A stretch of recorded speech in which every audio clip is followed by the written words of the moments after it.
¿Qué tal? Dios te bendiga. Qué bendición poder encontrarnos nuevamente. Es un día hermoso para servir al Señor.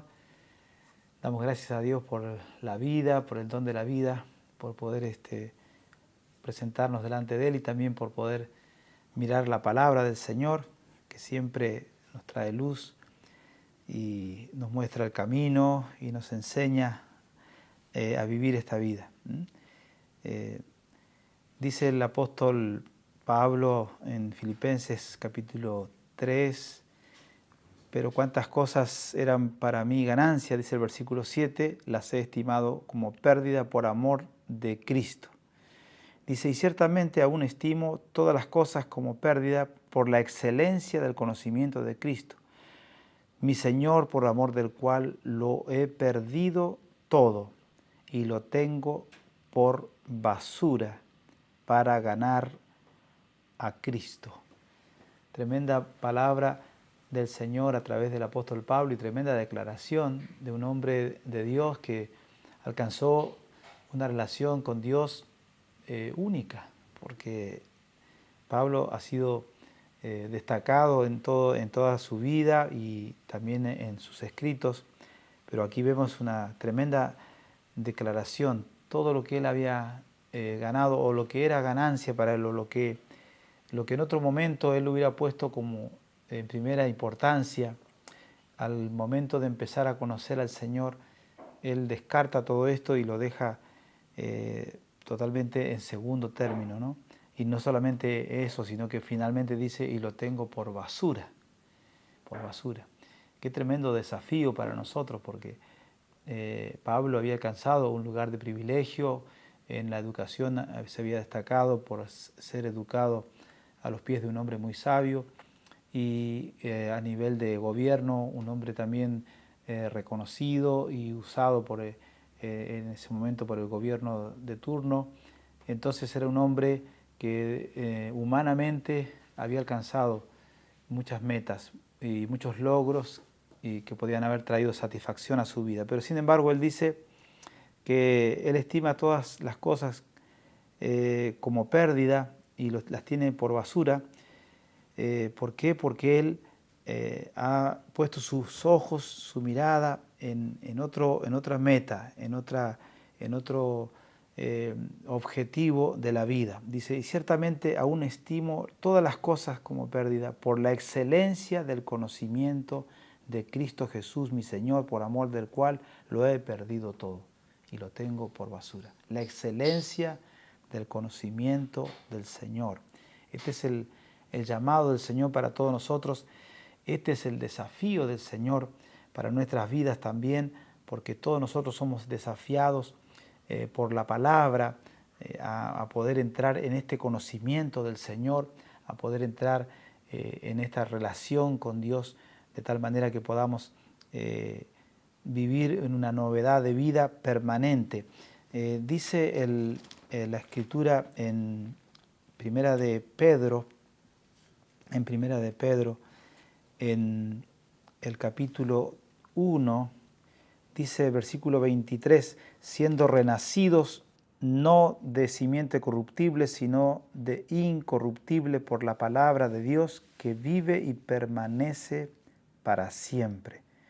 Siendo renacidos no de simiente corruptible, sino de incorruptible.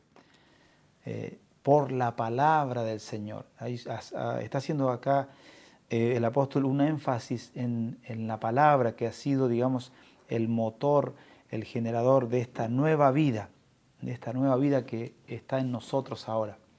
Ahora esa nueva vida que está en nosotros, como dijo el apóstol Pablo, esta nueva meta por la cual nosotros vivimos, necesita ser sustentada, necesita que nosotros nos dediquemos justamente a crecer en esa gracia del Señor. Y el apóstol Pedro aquí dice, siendo renacidos no de simiente corruptible, sino de una simiente incorruptible. Es la vida del Señor en nosotros. Nosotros por naturaleza somos corruptibles. Este cuerpo se deteriora, nosotros vamos pasando por la vida y se hace notar el desgaste, se hace notar el deterioro. Pero hay una vida en nosotros, una vida interior, este hombre interior que se va renovando de día en día. Pero ¿cómo se renueva? ¿Cómo se sostiene esta vida? Dice el capítulo 2, versículo 1, desechando pues toda malicia, todo engaño, hipocresía, envidias y todas las distracciones, desead como niños recién nacidos la leche espiritual no adulterada, para que por ella crezcáis para salvación.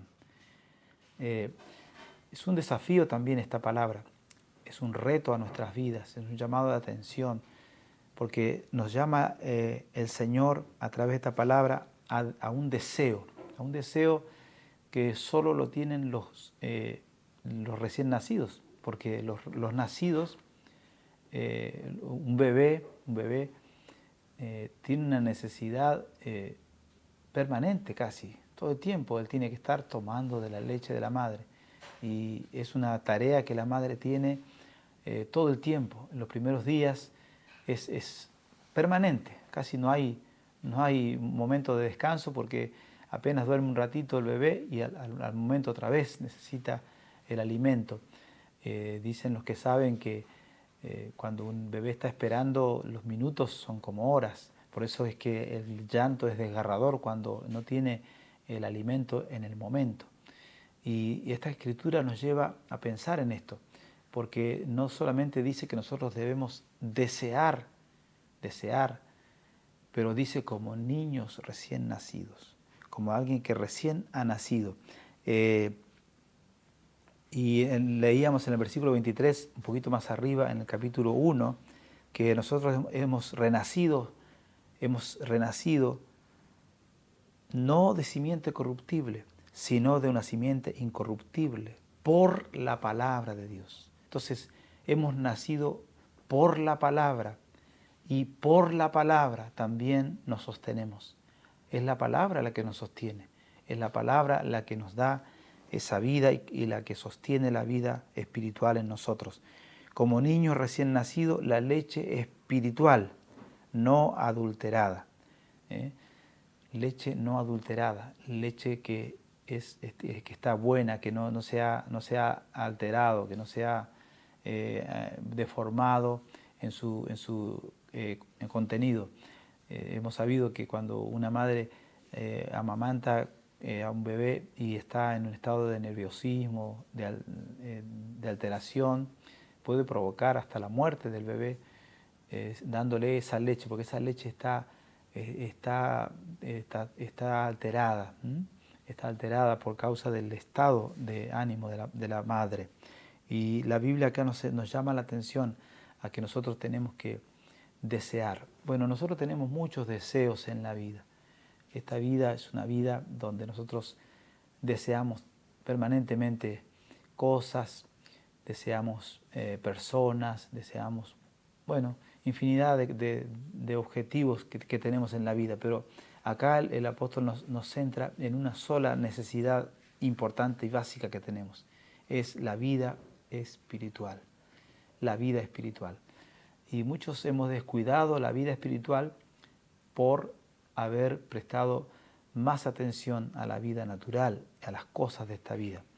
Y lo primero que nos dice el capítulo 2 en el versículo 1 es que nosotros, para llegar a este punto de desear como niños, recién nacidos, la leche espiritual, nosotros tenemos que desechar primero, desechar. ¿Desechar qué? Toda malicia, todo engaño, toda hipocresía, toda envidia y todas las detracciones. Es un gran desafío. Tenemos que renunciar a todas aquellas cosas que pueden ser un impedimento a la hora de poder participar de la palabra de la vida del Señor. Nosotros tenemos que crecer en esta gracia del Señor. Quizás tenemos que reconocer en esta hora que no estamos en ese punto de desear como niños recién nacidos.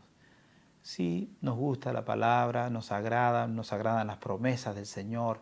Hay escrituras que las tenemos como caballito de batalla, pero en realidad deseamos como niños recién nacidos la leche espiritual. En realidad tenemos que reconocer que Muchos de nosotros estamos lejos de eso y tenemos que pedirle al Señor que el Señor nos ayude a poder adquirir esa pasión, ese deseo. Dice la palabra del Señor que el Señor es el que produce en nosotros el querer y el hacer por su buena voluntad. Él produce en nosotros esta inclinación a la palabra del Señor, este deseo de la palabra. Gloria al Señor. Así que tenemos que procurar eso pidiéndole al Señor que el Señor nos ayude, pero también ejercitándonos. ¿Y cómo uno se ejercita en la lectura? Leyendo. No hay otra forma. O sea, hay cosas que son muy prácticas, muy sencillas de entender. Para que uno desee algo, tiene que habituarse a eso. Es como cuando uno cambia de alimentación y está comiendo cierta alimentación bastante pesada y que hace mal al organismo, y de pronto cambia a una alimentación más saludable, más acorde a lo que nuestro cuerpo necesita. Cuesta ese cambio, pero cuando uno se habitúa ya le encuentra sabor a las cosas, ya ve que no necesita tanto esos otros alimentos que en realidad no le aportaban beneficios al cuerpo.